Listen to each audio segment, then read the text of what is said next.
Guys, let me know in the chat how you feel about my list, and let me know if you agree with my rankings. Okay, let's go, man. Let's start it off with number 32. At number 32, we're going to start off a little bit controversial, as I've been doing in these last couple of rankings videos. At number 32, maybe a name that you would not expect, but I have Tank Dell. Yes, the rookie from last year of the Houston Texans makes the list at number 32, and the main receiver that he just nudged out for this position was Christian Kirk of the Jacksonville Jags. And Kirk's coming off of a major injury. Tank Dell is also coming off of an injury. But you look at what Tank Dell was able to do with his connection with CJ Stroud as a rookie. You immediately took notice in the preseason where he was tearing up my Patriots. And then he took that to the regular season and became already one of the craftiest route runners, especially vertically, in the NFL. There's just something about how Tank Dell moves at his size and stature. He is not a big guy, but he is extremely difficult to cover because of the way that he manipulates his routes and the savviness within each and every release that he takes part in. Tank Dell last season had 700 yards and 7 touchdowns as a rookie in only 11 games. He was graded as the 15th best receiver in the NFL, was 14th in yards per route run, and was also 16th in average depth of target. So this was a guy that was not only producing as a rookie, but actually producing down the field and making plays down the field. He's also got a little bit of a cleverness when it comes to yards after the catch because he is so slippery. And that slipperiness converts from both his routes to his receptions. So at number 32, one of my young favorites in the league entering 2024, Tank Dell.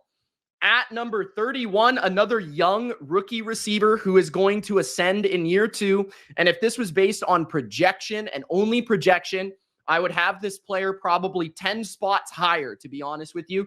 But I am still looking at the 2023 campaign.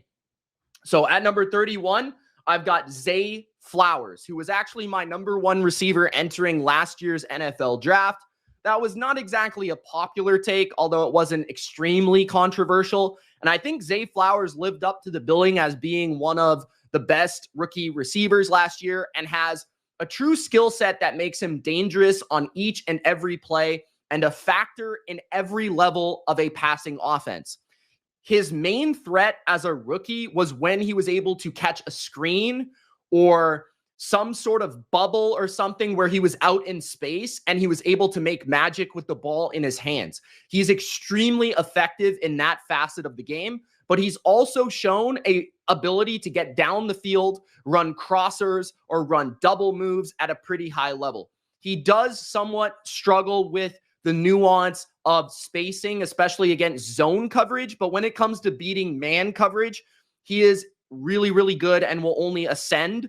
I think that the mental aspects of things will definitely increase as he gets a little bit more experience in the NFL. Remember, this guy's coming from Boston College, going to the NFL. So he was the clear threat on Boston College. And then he was actually the best player on the Ravens, in my opinion, on offense against the Chiefs, arguably the best defense in the league by the end of the year in that AFC Championship. He did fumble the ball trying to reach across, but he did have 5 catches for 115 yards and a touchdown. That would have been his second touchdown of the game against the vaunted Chiefs secondary in that AFC Championship. So he seemed to be playing his best at the end of the year.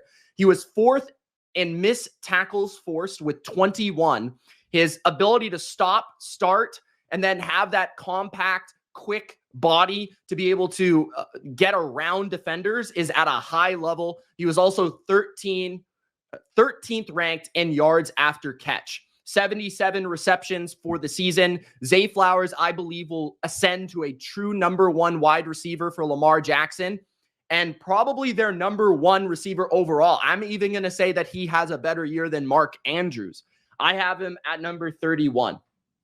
At number 30, we've got Cooper Kupp of the Los Angeles Rams. Cooper Kupp last year was not at his best, and the year before he was injured a lot, so it's kind of hard to figure out what Cooper Kupp is at this point. Like 2 years ago, he was probably the best receiver in the NFL. Like 2021, he was the best receiver in the league. He had a historic season, and he went on to be like the main component of their playoff run and their Super Bowl championship, right? Not only did he have a historic regular season, he had a historic postseason.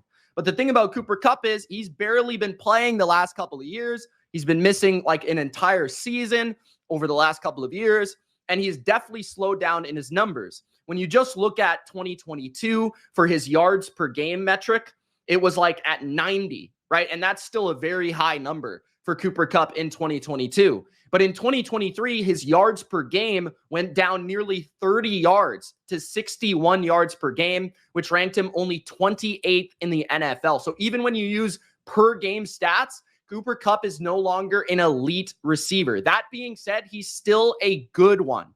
He had 737 yards in 12 games, and he was actually very good in terms of after the catch. He was 11 missed tackles forced in 12 games is pretty impressive, right? I just talked about how Zay Flowers played the playoffs. He played basically the entire year. He had 21 missed tackles forced. That ranked in the top 4 in the NFL. So Cooper Kupp was well on his way to becoming, one of the best yak threats in football, which is really where he was excellent in 2021 as well. But his ability to work the short and intermediate levels and then turn those receptions, literally turn a lot of the time into extra yardage, not go down on first contact. He has some of the best balance that I've ever seen for a receiver when it comes to taking on contact and when it comes to manipulating from the route to the after the catch reception. And, he did have 5 touchdowns, which was a little bit of an improvement per game than 2022. He was ranked 46th according to PFF grade. So again, PFF didn't think he played very well. Your eye test would suggest that he was a little bit of a dip from the year previous. The stats would also suggest that. But that being said, when it comes to catching the ball on 3rd and 8, there's still few receivers you would want catching the ball over the middle of the field, getting crunched than Cooper Kupp. So I'll take Cooper Kupp on my team any day. At number 30, at number 29, Drake London. And this is a player that I think could definitely ascend this year. He'll have the best quarterback of his career by an absolute long shot. He actually led the NFL last year in most contested catches. And I think that stat is telling, not only on the skill set of Drake London, but also on the type of quarterbacks he had. So with Desmond Ridder there, he was always throwing it into traffic or always throwing it in a contested tight window situation. But also the thing that I think makes Drake London a top 32 receivers is there's just few players in the NFL that possess his size and his leaping ability and his hands. So that combination of things and his ability to box out defenders is at an elite level. So if he gets a quarterback that is more precise with the accuracy and the placement of the football, Drake London may go off, which Kirk Cousins should be that guy. But, when it comes to after the catch threat, he only had 2.8 yards after the catch, which is relatively low. Under 3 is not a great number. And he was only 32nd in yards per route run. And I do believe he was under 1,000 yards this past season. So overall, his stats are not too impressive. But when you think about Drake London, I think you have to put into context the situation, the quarterback play, the offense being run heavy, and then him being really the only threat that they could rely on the perimeter of their offense. Like every time it was 3rd down, he would basically run some sort of in-breaker or like stop curl route, like just get open, try to make a play on the ball or a back shoulder fade or something like that. So Drake London is at number 29. At number 28, I have Calvin Ridley, now of the Tennessee Titans, freshly signed to a huge contract. Calvin Ridley is another player that I think will ascend this year. And the reason for that is not his age, not really even his situation, to be honest, But just the fact that he missed an entire year of football and then he had to come back and play, and he was still a good player. Like, he had last year, a year off of football. Like, keep this in mind. He had 76 catches for 1,016 yards, 13.4 yards per reception, and 7 touchdowns. That's pretty darn impressive, right? And then also when you factor in how he might be utilized a little bit differently this year, he ranked 15th highest in the amount of plays that he lined up out wide. So really, Jacksonville was doing him no favors when it came to, we're trying to get you open. Like, we're going to motion you into the slot. You're going to play in the slot. You're going to run a lot of underneath stuff. No. He was basically like playing on the outside the entire game as X receiver, and he was running routes on the outside the entire game. And so that's why there was some drops that you wouldn't usually see from him. There was a lot of downfield contested targets.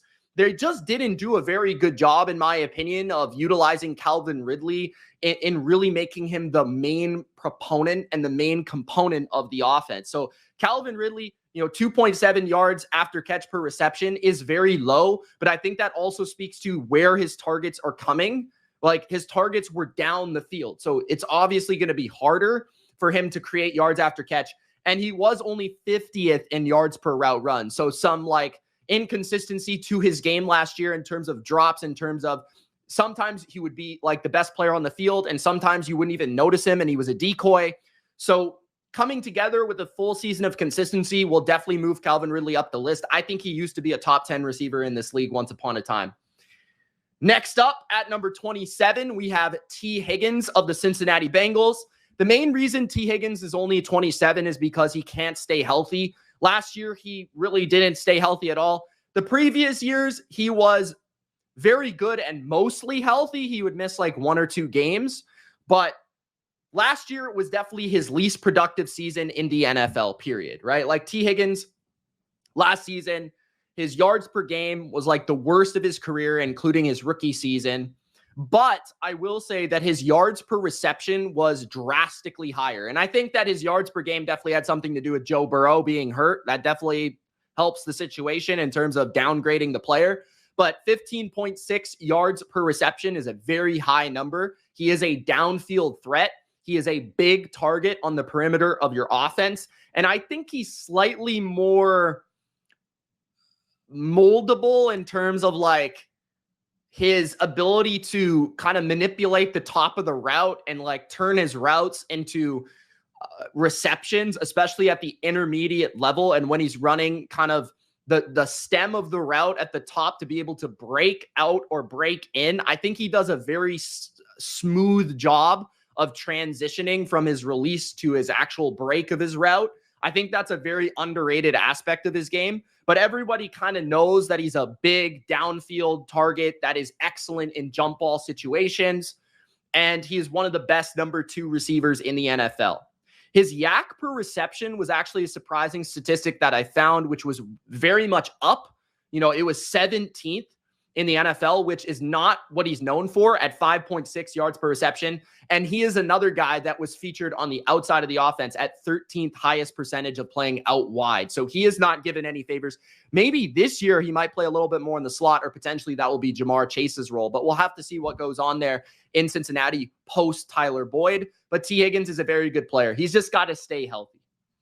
Next up at number 26, I've got Terry McLaurin, once upon a time nicknamed Scary Terry, but apparently he doesn't like that name anymore. But sorry, Terry, I like the name.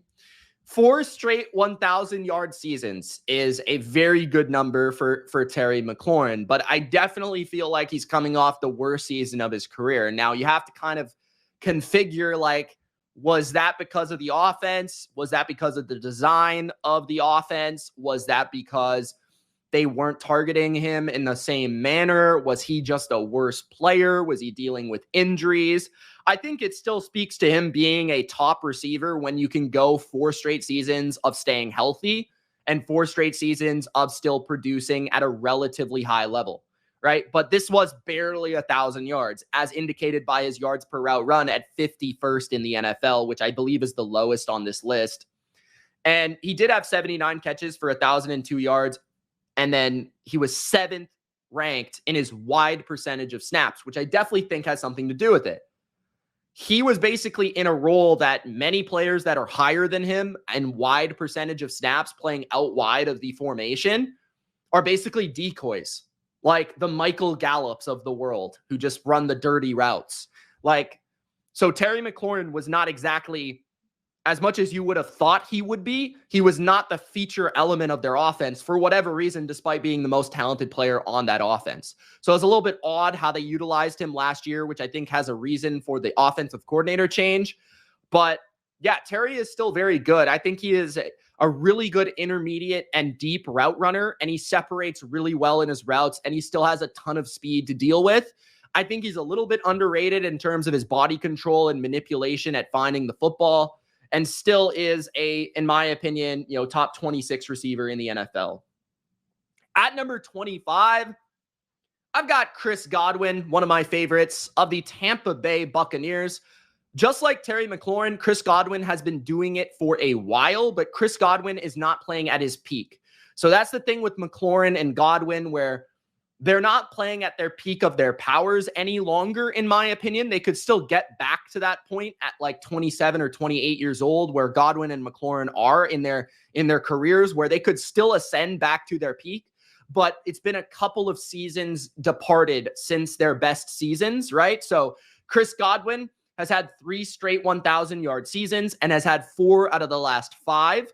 That is thanks to staying healthy. And if he would have stayed healthy in the other season, I believe it was 2021, where he got his ACL taken off by the New Orleans Saints, if I remember correctly, he would have had 1,000 yards. So it's basically 5 for 5 if you count that one season. He was extremely close to it. It was just he missed like 5 games.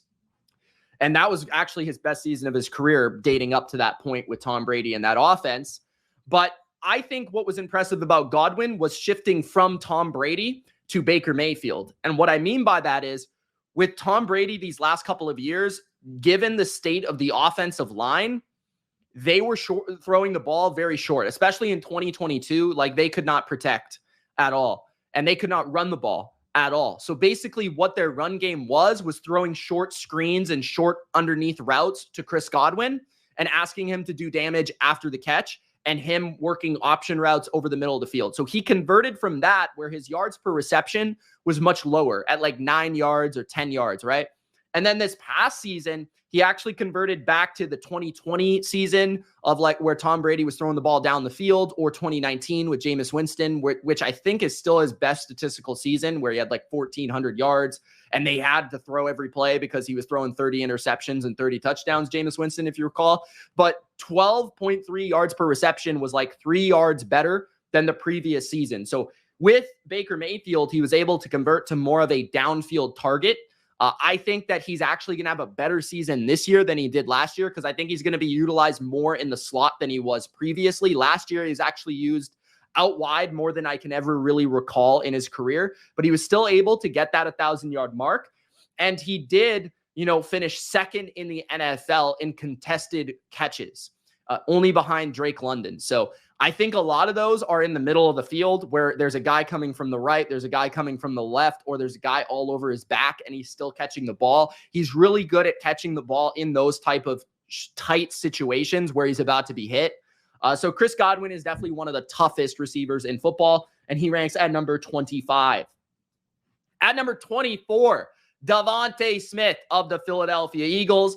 Devonte Smith is one of those players that you kind of wonder like how his stats would look if he were in a different offense and the number one featured player in his offense. Because obviously A.J. Brown is the number one featured player, and then Jalen Hurts runs the ball, and they love to run the ball and all this stuff. So Devonte Smith is sort of held back by the situation that he's in, but at the same time, he makes the most of his opportunity. The reason he's at number 24 is not his volume statistics, right? But his efficiency on those stats, like 72.7 catch percentage in the role that he plays at 13 yards per reception, which is a very high number, and then 11 contested catches. He is more of a vertical threat, but still in being a vertical downfield receiver, he is still efficient on those targets, which is hard to do, right? Like catch percentage is a good stat, but if you put it into relation to the role. So a lot of like running backs are very high in catch percentage. Why? Because they're close to the quarterback. Devonte Smith is actually working the intermediate and deep levels of the field with his routes. He's also very good at releasing off the line, and that allows him, even despite kind of shorter arms longer arms, with kind of a weird frame. He's very skinny. Despite his frame, he's still able to play on the perimeter because he is so good off the line of scrimmage, and he does have the vertical speed to threaten the defense, and he can get over the top. But he's provided a very different type of player than A.J. Brown. He is more of a precise, detailed route runner. He's able to break off his routes really quickly. And A.J. Brown is kind of more of the big specimen, hulking athlete, right? So Smith, 28th in yards per route run, 53 first downs last year, which ranked 19th, top 20 in the league. In my opinion, a top 25 wide receiver as the number 2 in Philadelphia. At number 23, we've got probably a player that you wouldn't think of in terms of being a top 25 receiver immediately. But then when you dive a little bit deeper into the previous season and you think about what he could do in the future, George Pickens is a player that I think you have to pay attention to. The weird thing about George Pickens is that so many of his yards and so many of his targets are very unrepeatable, I would say. There's plays last year where he'll take a slant 70 yards. There's plays where he'll catch the most insane catch of the entire week, one-handed, in a double coverage, running out of bounds. So a lot of his production is very weird. It's hard to calculate. But then when you dive into what he did last year, he led the NFL in yards per reception at 18.1 yards. This was an 1,000-yard campaign, the first of his 2-year career.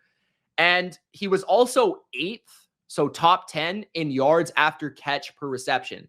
So the combination for George Pickens of size, speed, yards after catch ability, and downfield threat is what makes him the 23rd receiver in the NFL, period. Now, could his production drop because he isn't the most refined route runner? He isn't known for separation. He's more of a guy that, he's always open.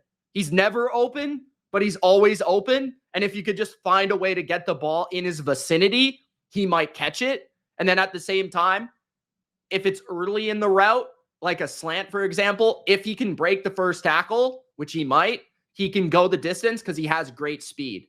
So at number 23, George Pickens, who I expect to be higher on this list next year.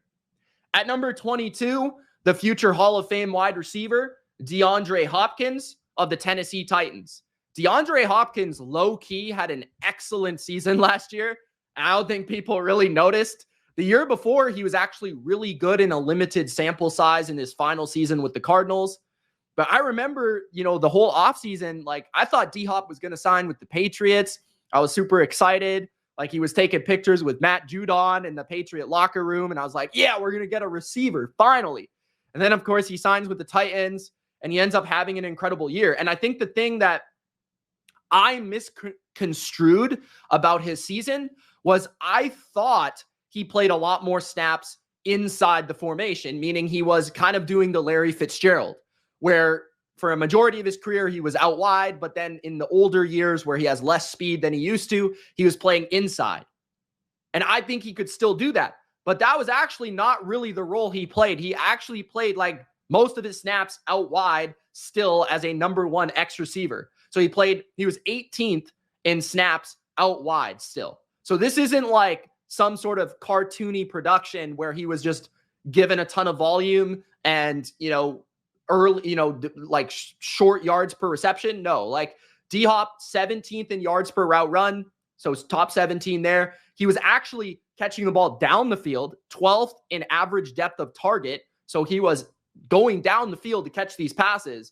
And I think what really helped him production-wise was the install of Will Levis as the quarterback. Will Levis just started saying, where is DeAndre Hopkins? I am going to throw him the ball. I do not care what down it is. I do not care where he is. I do not care who's covering him. If this play, I'm going to throw to DeAndre Hopkins. And then you just have games like the Miami game where he looked like D-Hop from 2016, right? Like he was just taking over the game. So he's still an incredible savvy route runner. He's able to create subtle separation. He has some of the best hands in the NFL. He's a great red zone threat as well because of his leaping ability and his hands. And don't sleep on him. Even at his age, like 31, he's still a very good player. So at number 22, DeAndre Hopkins. At number 21, I went with the younger man, the guy that could potentially maybe get better. That is Chris Olave of the New Orleans Saints. Olave solidified himself as a borderline top 20 receiver in 2023. He was 18th in yards per route run. He had his second 1,000-yard season in only 2 years, which is very impressive. He had more yards than the previous year at 1,100 plus. He also was 16th in yards per game last year and was 16th in PFF grade. So PFF kind of considered him like a low-end top 20 receiver. I think the thing that, maybe would move him down for me just subtly is I think he's a little bit more a product of like having to play from behind with the Saints a lot. Derek Carr kind of spamming him as the only target in the offense and the only featured man in the offense. So I think some of his stats have to do with that, but that's also very good if you play a fantasy. But I think the thing that I really like about Olave is he's extremely smooth. His routes are very smooth. Everything looks the same in the way that he runs his routes. And he's a very hard cover, whether it be inside or outside the formation. He actually played inside a lot more than I would have thought based on the analytics. But yeah, very smooth, got really good speed. He can threaten you down the field as well, but he's really good at outbreaking routes. Whenever he plays out wide, running a comeback, running an out route, anything like that, he is really, really good at. So Chris Olave, the smooth Saint receiver, is number 21. Entering the top 20, I've got Michael Pittman Jr. of the Indianapolis Colts.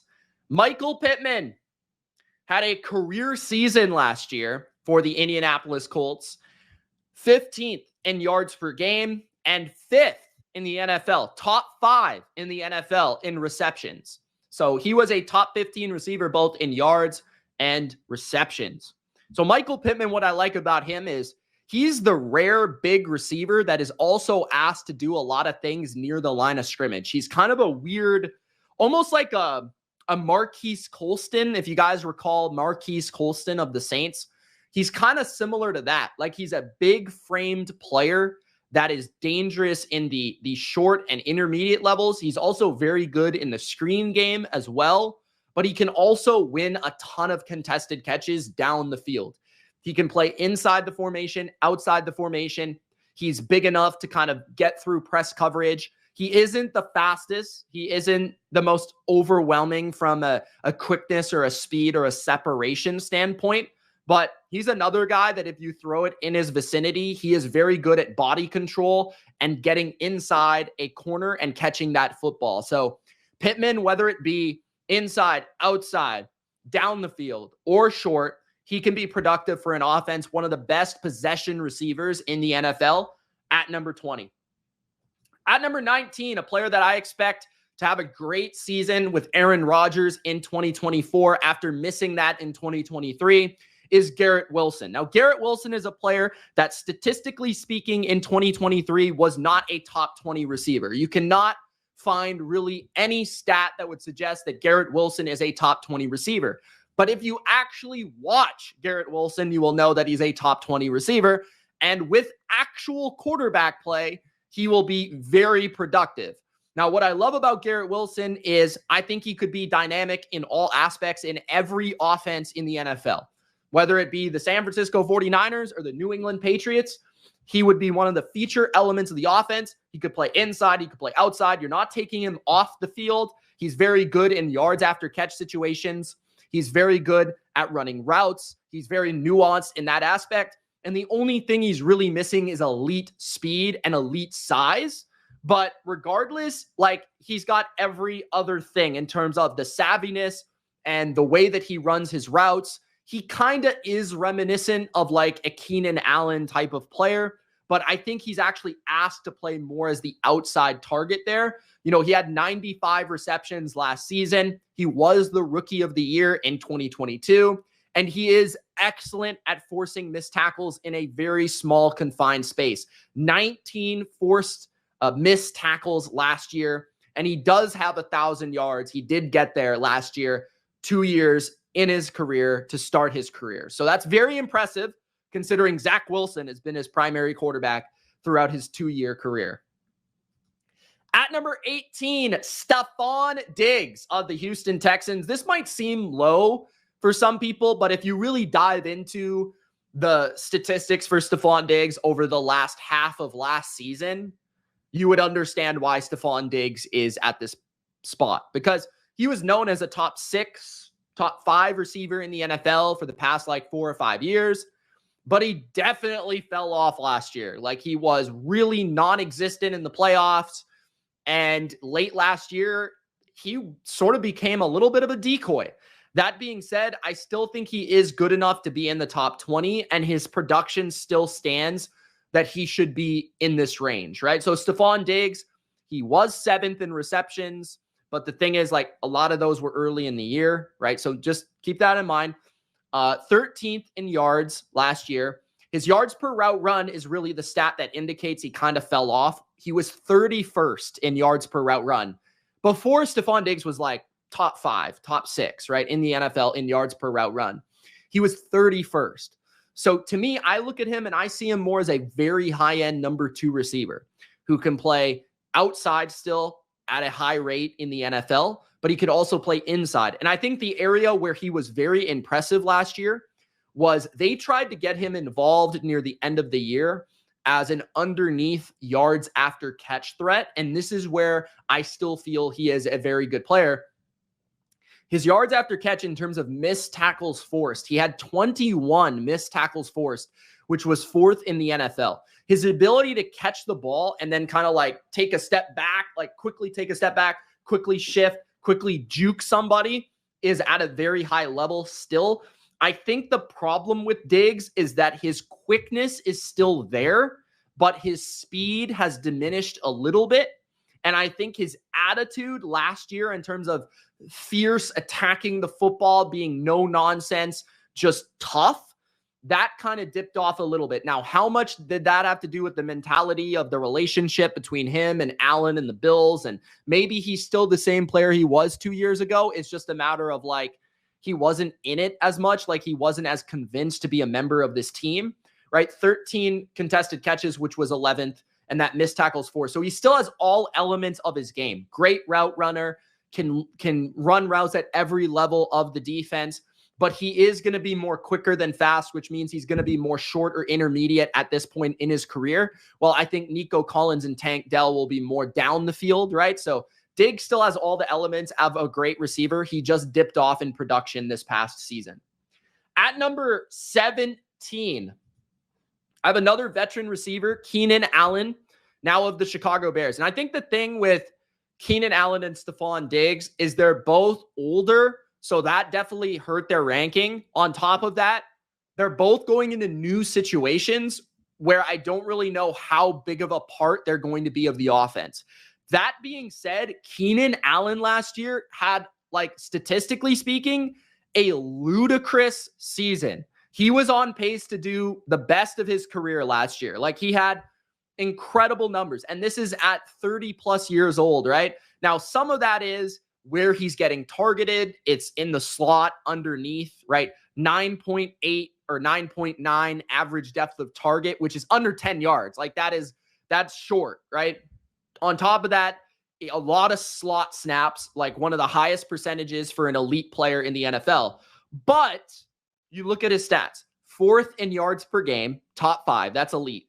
1st in receptions per game. So he was catching more passes per game than anyone else in the NFL, and he still had the 11th highest PFF grade in the league. So you kind of have to take it like his role isn't as impactful as a outside X receiver who wins down the field and really stresses a defense down the field and catches the ball 17 yards per play. But he's also an absolute engine of an offense. He can start a drive. He can convert a third down. He isn't the best at yards after catch at this point in his career, but his ability to run routes and his feel for zone coverage is, top 5 in the league easily. So it's kind of that weird dimension of Keenan Allen, of the age, but he's got the production, but he's also kind of in a lesser role than you would like for a top 15 receiver. But at the same time, he's still so impactful. So it's a weird ranking at number 17. At number 16, Amari Cooper, who may have had the most underrated season of any receiver in the NFL. I don't think anybody would, if you just did trivia, okay, how did Amari Cooper do this year? Was he top 5 in yards per reception? Yes, he was 3rd in the NFL in yards per reception at 17 yards per catch or something like that. Where did he rank in yards? He was top 10 in yards. He was 10th in yards last year, right? And he was 15th in yards per route run he had 1,250 yards in only 15 games played. So he missed 2 games, and he was by far the best, receiver on the Browns and by far their number 1 target. And he plays out wide a majority of his snaps. He could play in the slot or out wide. He is known as one of the best release package receivers in football. He's known as one of the best, savviest route runners in football. And I actually think one of the things that I've gotten on Amari Cooper for in the past is his toughness. I actually feel like playing in Cleveland has toughened him up a little bit, having to play in that cold. So yeah, downfield target still at late 20s. I think he's 29. That might dip off a little bit, but you have to remember who this guy was being thrown the ball by. It wasn't Justin Herbert. It was Dorian Thompson-Robinson. It was PJ Walker. It was Deshaun Watson, right? So Joe Flacco at the end of the year. So this guy was doing that with guys off the street or rookies or third string quarterbacks. So Amari Cooper is an excellent player. Entering the top 15 at number 15, Deebo Samuel. There is only one Deebo Samuel. But actually, I was a little bit surprised to see the numbers at the end of the season for Deebo Samuel. He did not reach 1,000 yards last year, which is very, very rare for him unless, he misses a ton of games. But he didn't miss that many games last year. It was more of a shift in the offense of Brandon Aiyuk became the clear number 1 receiver for them. And Christian McCaffrey, as well as George Kittle, had massive seasons catching the ball. George Kittle had over 1,000 yards. McCaffrey caught over 70 passes, and he was the feature element of the offense. So Deebo played a lesser role. But that being said, there's only one Deebo Samuel. And what I mean by that is, in the element that he is excellent, he is the best by a long shot. He has led the NFL in missed tackles forced and yards after catch. I want to say 3 or 4 of his seasons in the NFL. This year was no different, right? So he was first in yak per reception, and he also forced 33 missed tackles from the regular season and the postseason. And there are still games like the Eagles game, for example, where Deebo just looks like the best receiver on planet Earth. So that's where I look at Deebo and I say his value as a yards after catch receiver, get the ball in his hands and he can do damage. And at his best, he is a player that breaks the game, right? He is a player that has such a rare skill set that he breaks open a game. He is an X factor, right? And he is in a big part the mentality and the heart and soul of the Niners in the way that he plays. Tough, physical, athletic, fast, right? That is the Niners, and that's Deebo Samuel. At number 14, DK Metcalf. Think of big, fast, athletic. You got to think of DK Metcalf, who I think would thrive in any era of the NFL in NFL history, right? Like Deebo Samuel is one of those players that in the 80s or the 90s, he might have been a running back, to be honest with you. DK Metcalf probably would have been a monster in the 1940s, and he's a monster in the 2020s. Like, it really doesn't matter when or who he plays for. DK Metcalf, he runs like 4 routes, and it doesn't even matter. He's just faster than everybody. He's bigger than everybody. He's just a monster. Okay. He was 5th in yards per reception this past season. He had another 1,000-yard campaign at 1,100 yards with 8 touchdowns on the season. 17th in yak per reception as well. He was 14th in missed tackles forced, and he was top 10, 9th in wide percentage of snaps. So my frustration with Seattle is I think DK Metcalf could put up even more ludicrous numbers than he already does if he were utilized in a more, like reception heavy role. If you utilized him more in his ability to create yards after catch, which I just said he was really good at forcing missed tackles, 14th. He was top 20 in yak per reception. But remember, his role is playing out wide, and his receptions are very much down the field. So his yak is actually coming from vertical passes, right? And there's a lot of times and stretches in games where DK does not get targeted, or he gets targeted in like double coverage or like tight downfield coverage. If they could find a way to get him more involved in the offense more consistently, his numbers would skyrocket, in my opinion. And that's why I have him at 14, because his role is really difficult to play. He's asked to be an outside downfield target, but he's also very good at it, very consistent at it. And he's got a very rare skill set where he can run by you, he can run through you, or he can jump over you. So at number 14, I have DK Metcalf. At number 13, Jaylen Waddle of the Miami Dolphins. Jaylen Waddle is arguably, let me see, is he the best number 2 receiver on my list in the NFL? I think I would have to say yes, he is the best number 2 receiver in the NFL. And Jaylen Waddle is one of those players that if he were on any other team, he'd probably have like 100 catches. But because Tyreek Hill has taken such a strong role in being the engine, again, I've said that word many times, being the guy that is featured, being the guy that gets all the money, all the catches, all the, underneath money, easy targets, right? Because Tyreek has become that player for them, Jaylen Waddle does not get featured in that role. But at the same time, Jaylen Waddle is one of the fastest receivers in football. Jaylen Waddle is one of the best yards after catch threats in football. Jaylen Waddle is an excellent short, intermediate route runner. Jaylen Waddle has that body to him where he can take on contact.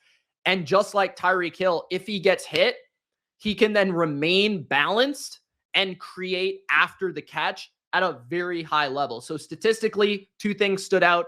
Yak per reception, ranking 14th. Yards per game was also very good for him at 14th, considering he is the number 2 receiver in the offense. Waddle, I think the one area I don't think he's great is like as a downfield outside wide receiver running like back shoulders and, those type of routes, or just burning by a defense down the field. I think Tyreek's better in those aspects. But Jaylen Waddle is excellent as an underneath intermediate, especially on those like 10 to 15 yard in breaking routes. He's one of the best receivers in the NFL. So at number 13, Jaylen Waddle. At number 12, DJ Moore, the number 1 receiver of the Chicago Bears. DJ Moore had the best season of his NFL career last year, and really, really shocked me with how good he was, especially considering he now had a backup quarterback throwing him the football. But DJ Moore, 6th in yards per game last year, the most yards, receptions, and touchdowns of his NFL career. He was also 7th in first downs and 11th in missed tackles forced.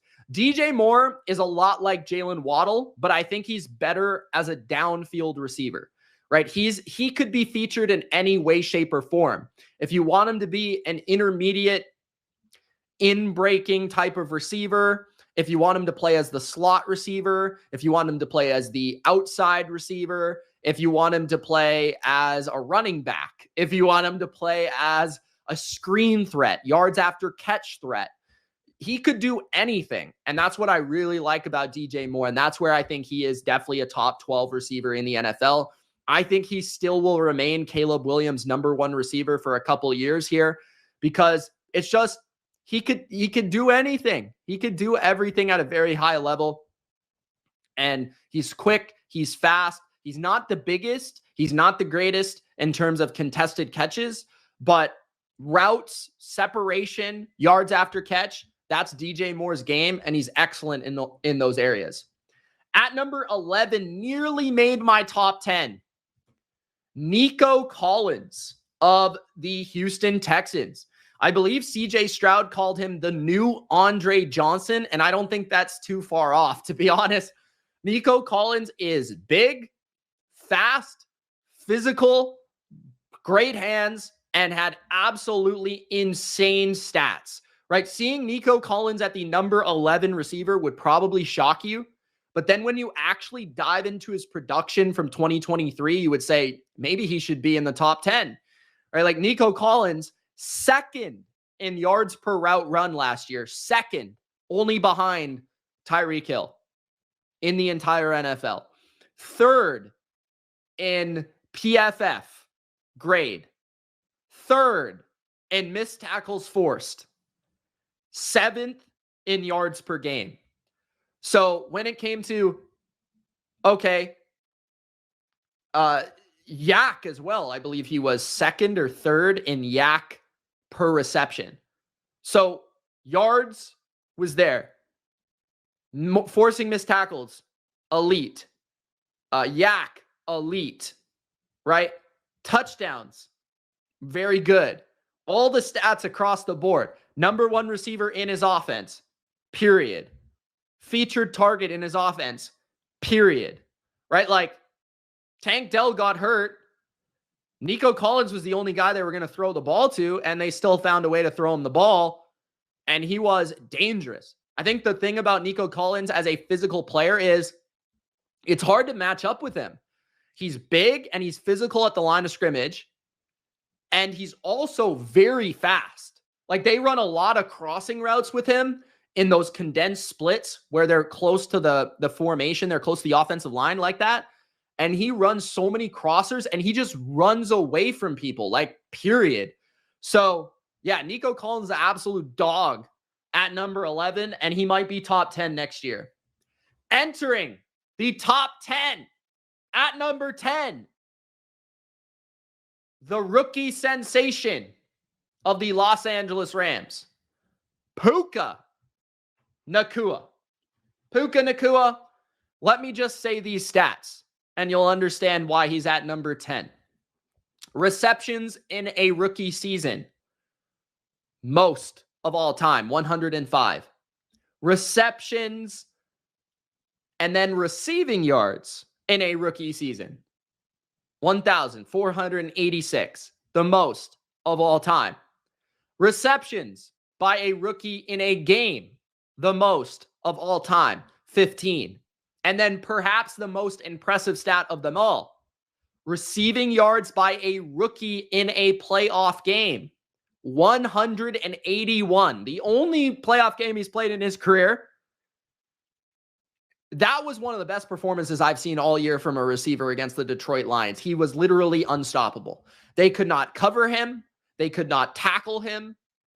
Puka Ngata, I love the way he plays. Fourth in yards per route run, third in yards after catch. He is tough. He is physical. He's hard to tackle. He forces a ton of missed tackles. He bounces off of people. And he's also a pretty underrated downfield, across the middle target. He makes a lot of his catches, not only, within 10 yards on those little quick stick and option routes for Matthew Stafford, but he also makes a ton of catches on big downs, running across, the middle of the field and separating and making a tough catch. He's got the toughness. He's got the dog. He is the number 10 receiver in the NFL already. At number 9, speaking of a little man that can, at number 9, Amon-Ra St. Brown of the Detroit Lions. Amon-Ra, 3rd in the NFL in yards last year, 2nd in the NFL in catches last year. An absolutely amazing player, an absolutely reliable player, one of the most reliable receivers, despite playing injured, as we learned on the receiver documentary, the receiver series on Netflix.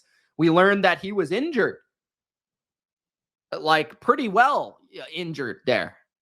I think he tore something. So, I mean, he's tough. He's got very good hands. He's got very good awareness over the middle of the field. He's very slick after the catch. I wouldn't call him one of the best after the catch in the league, but there's moments where he's really good at converting a catch to some slick yards after catch where he's runs around the linebacker, or he runs, he changes direction, or he knows how to set up a block or something like that, where he's slippery in that manner. And he's just so hard to cover because he's small. He's built like a muscle hamster, and he runs routes horizontally at such a high rate. I've said this many times on my channel, he is like Wes Welker to me. The way that he runs his routes, just the quickness and the ability to run those routes. And then he's also become more of a downfield element over the middle of the field, kind of like Puka Ngata is featured in Los Angeles. First in first downs, including the postseason, 4th in missed tackles, including the postseason. But the one thing, the reason he's not top 6 or top 5 is he plays a majority of his snaps in the slot, which obviously you're going to be able to, catch more passes. You're going to be able to have more yards. It's easier production when you're in the slot because, as Tom Brady would say, the closer you are to the quarterback, the easier it is to get you the ball. So that's maybe the primary reason, along with being not a physical freak that could play anywhere in any offense. He is just an absolute perfect fit for what Detroit does with Jared Goff. So at number 9, Amon-Ra St. Brown. At number 8, I still got the future Hall of Famer Devonte Adams. Despite a down season, I just don't think you cannot have Devonte Adams in your top 10 at the very least. I mean, he had 3 straight All-Pro seasons before this past season, and it's not like he was terrible last year. He still had a very good year, right? He led the NFL in touchdowns in 2022, and that was only 2 seasons ago with the competent quarterback play coming from Derek Carr. And then once they brought in Jimmy Garoppolo, who we've already seen Devonte Adams is not a big fan of, him, Aiden O'Connell, rookie quarterback, the dip was obvious because the quarterback play was not the same, right? And it's hard to know what was him, what was the injuries, what was the quarterback play, what was the system, and then what also was the regression of him getting older. It's hard to understand that. But last year, he still had 103 catches for 1,100 yards, and that was with bad quarterback play. Now, those numbers aren't elite numbers, though, at the same time. So, it's kind of balancing that where he didn't have elite numbers last year. He didn't play like an all-pro last year, but there was a lot of factors as to why. He was hurt. He was playing with Aiden O'Connell. You know what I mean? So there was games where they weren't even throwing the ball. There's other games against the Steelers where he was a featured element of the team. So he's still an excellent player. In terms of his skill set, everybody marvels at his route running. Everybody marvels at his releases. Everybody marvels at his ability to adjust his body to catch the football in awkward situations. In those categories, he is still extremely elite. He has never been the fastest player. He has never been the biggest player. But his routes, his detail, his love for the game has pushed him into an all-time status of receiver. At number 7, perhaps the most consistent receiver of this generation, Mike Evans is at number 7. He led the NFL in touchdowns this past season. He was 9th in yards, and he was 10th in yards per reception. So in 3 primary categories, if you say the primary categories of playing receiver in stats, yards per reception, receptions, yards, and touchdowns, the only category that Mike Evans was not top 10 in was receptions. So he is without a doubt, top 10 receiver. He is not the same player he was at his absolute peak, but he's still an amazing player. There's no question about that. He's got some of the best hands in football. He makes some of the most difficult one-on-one contested catches in the NFL, where he was also one of the best in terms of contested catches, contested catch percentage, playing with Baker Mayfield, who, let's say, is a little bit more bold than an old Tom Brady. And Mike Evans had games where he was just unstoppable. Like the Detroit Lions playoff game, they could not stop him at all. Like it was like he had like 200 yards.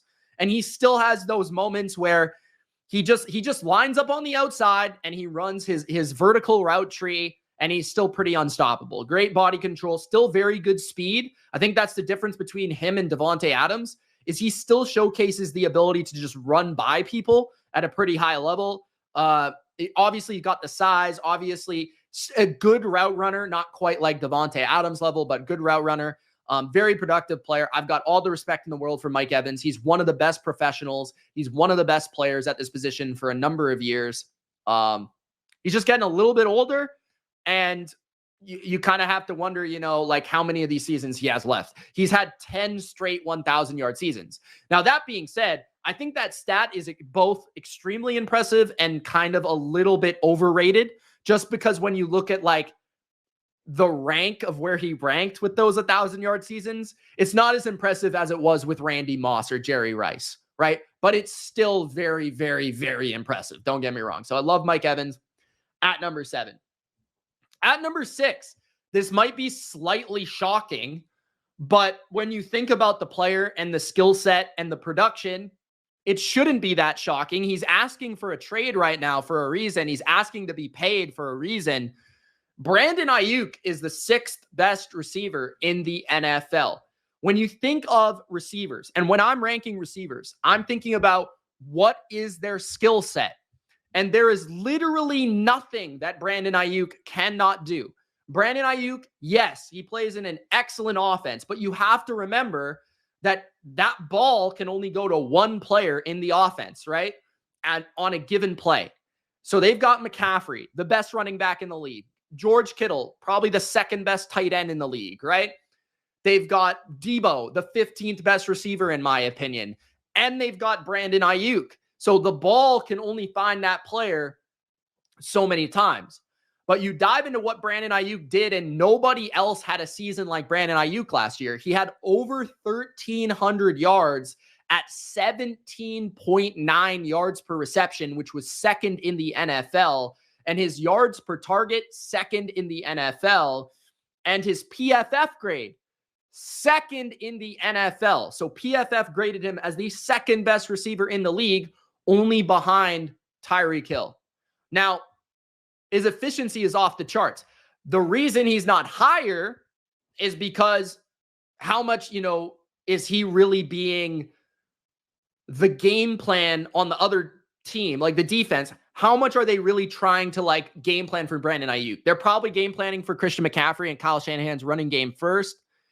And then they're probably saying, okay, how can we tackle Deebo? And then the thing with Aiyuk, though, is he is one of the best route runners in the league. He's one of the best separators in the league. He's one of the best yards after catch players in the league. He plays out wide a majority of his snaps, but he can also play inside. So he just has all the elements of a great player, a great receiver. Yak, routes, size, speed, vertical, short, every element. That's why he is number 6. Entering the top 5, at number 5, the monster from Philadelphia, A.J. Brown. A.J. Brown has been one of the best receivers in the NFL since he stepped foot in the NFL, but he has ascended ever since going to Philadelphia.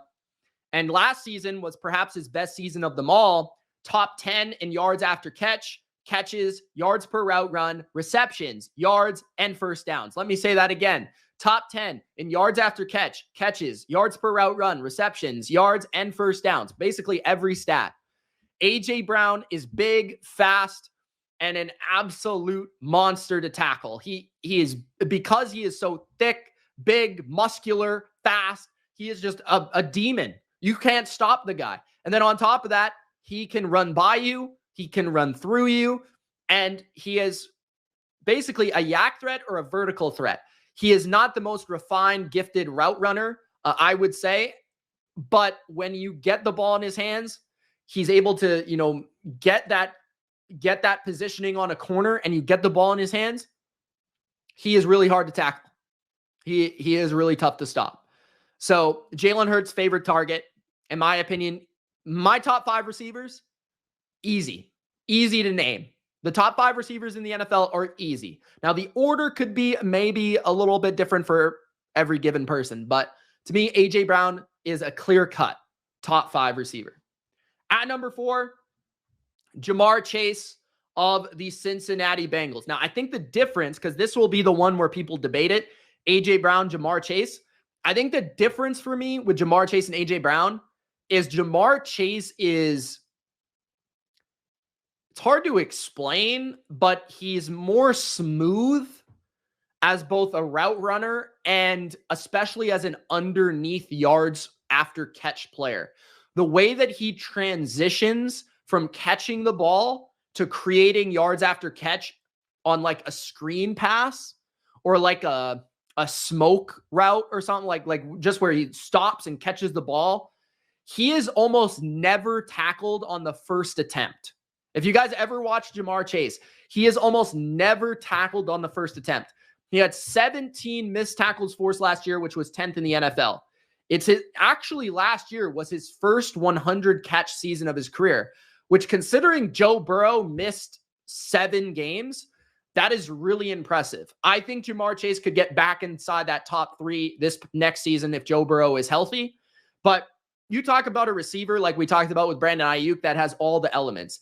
He obviously proved as a rookie he could run by people and just burn people down the field. He's got excellent size at about 6'3". He's got the lower body to be able to force a lot of missed tackles through his balance and his ability to convert to yards after catch. He had a 2.02 yards per route run, which was 21st. He was 8th in yards after catch. He was 15th in contested catches. And this was with, Jake Browning, right? Like he did not give up. He was still the primary guy and he was still the engine of the offense. And he actually had to play a different role for them in the offense once they changed quarterbacks. So I give Ja'Marr Chase a ton of respect for that. A complete receiver, one of the best in the league and still extremely young. At number 3, C.D. Lamb of the Dallas Cowboys. I think you can make a pretty strong argument that C.D. Lamb had the best season of his career last year and was the second best receiver in the NFL last year. Now, he ranks number 3 on my list. He led the NFL in receptions last year, the most catches in the sport, second in touchdowns, and second in yards. He was also second in first downs. And among all the receivers that had, were top 25 in yards in the NFL, this was a very interesting stat I found researching CD. In terms of the receivers that were top 25 in the NFL, he had the highest catch percentage among all players in the top 25. So some of that is he catches a lot of underneath passes, a lot of middle of the field passes, and Dak is really good with the placement of that football, and they have a great connection. But I think the difference between CeeDee Lamb in the past and now is how much they featured him in the offense, how much he really became their offense to a certain degree. Like their run game wasn't great. The other receivers weren't fantastic. CeeDee Lamb was everywhere. Like down the field, scramble drill plays, yards after catch, screens, just routing up people everywhere. This guy became one of those players where it's just like, we cannot stop this guy. So At number 3, the Dallas Cowboys, CeeDee Lamb. They got to pay the man. At number 2, Justin Jefferson, Jets. Second in yards per game last season at 107.4. If you would have seen Justin Jefferson's numbers for an entire season, he pretty much would have replicated what he did last year, which was an insane season of like 1,800 yards. So he was about to have another 1,800-yard season. He was also third in yards per route run in the NFL. There's nothing that I can't say that everyone hasn't already said. Justin Jefferson can do everything. He can play inside, outside. He's arguably the best route runner in the league. He's good after the catch. He's got enough vertical speed to burn you down the field.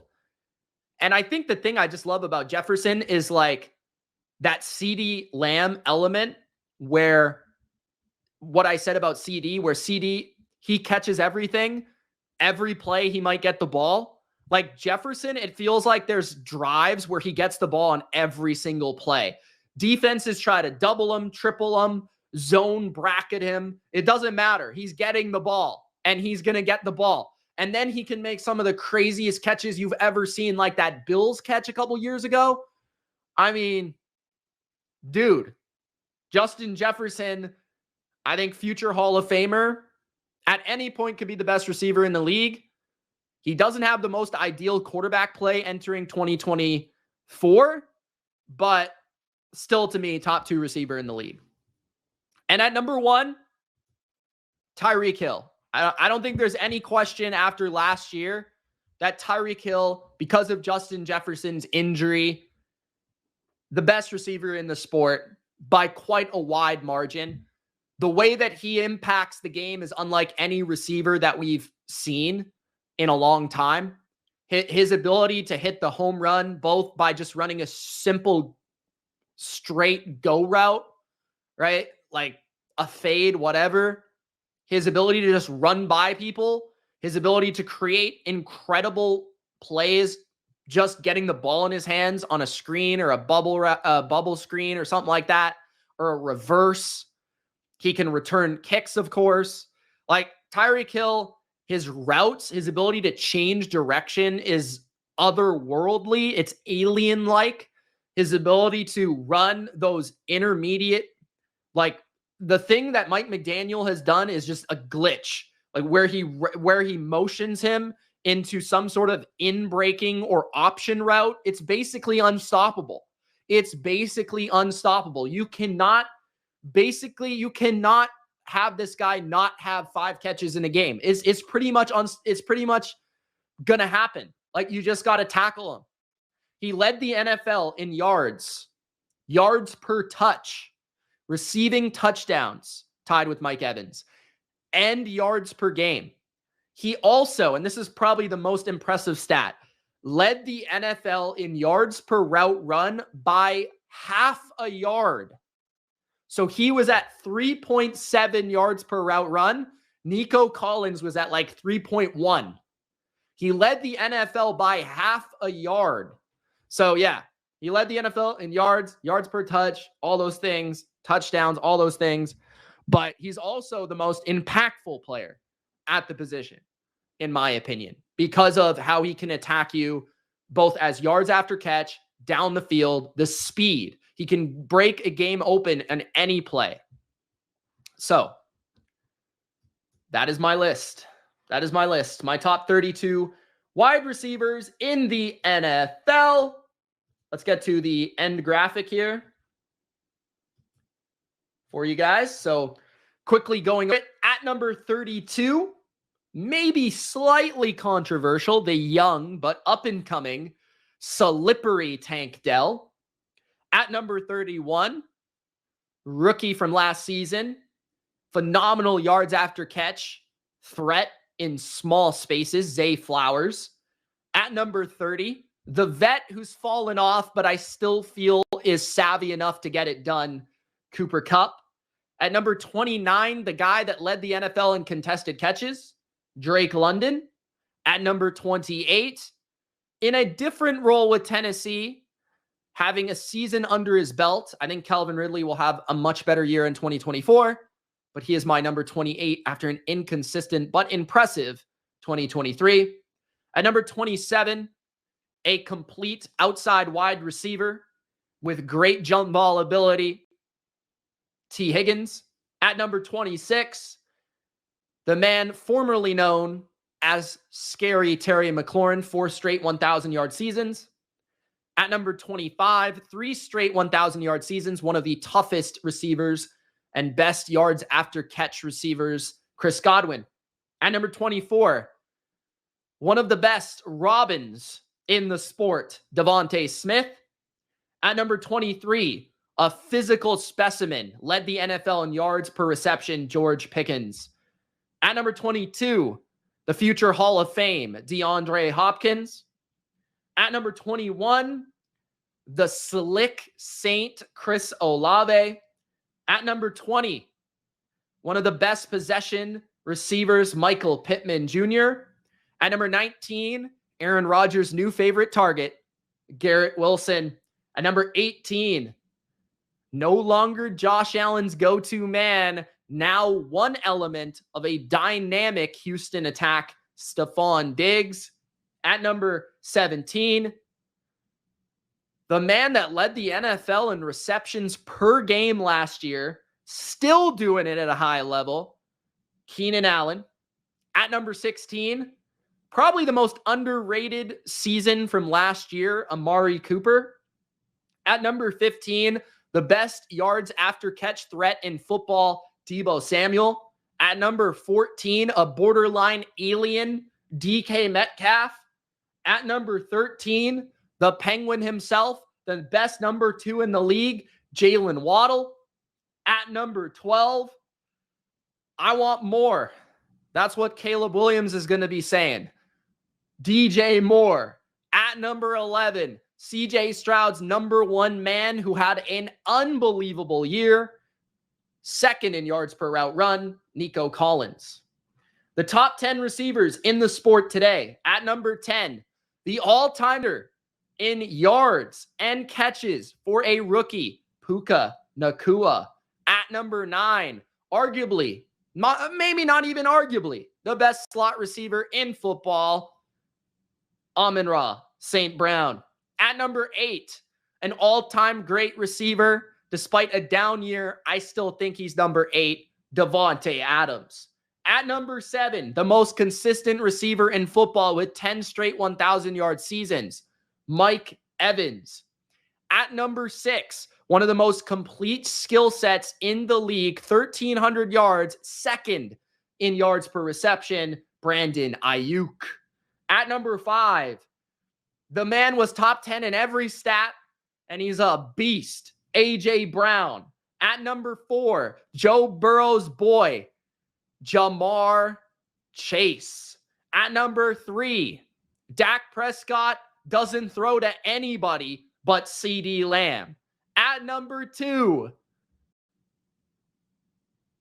Justin Jefferson. Just quite simply Justin Jefferson. I don't need to describe it. And at number 1, the best receiver in the NFL is the Cheetah. First in yards. First in touchdowns. First in yards per route run, Tyreek Hill. That's the receiver list, guys. That's the receiver. All right. Thank you for watching. It's been Mitch from Bleacher Report and the Bottom Line View. Thank you so much. If you're on YouTube, Gronk spike the like button. Don't forget to subscribe. And if you're on Bleacher Report, follow me so that you get my latest live stream. Peace.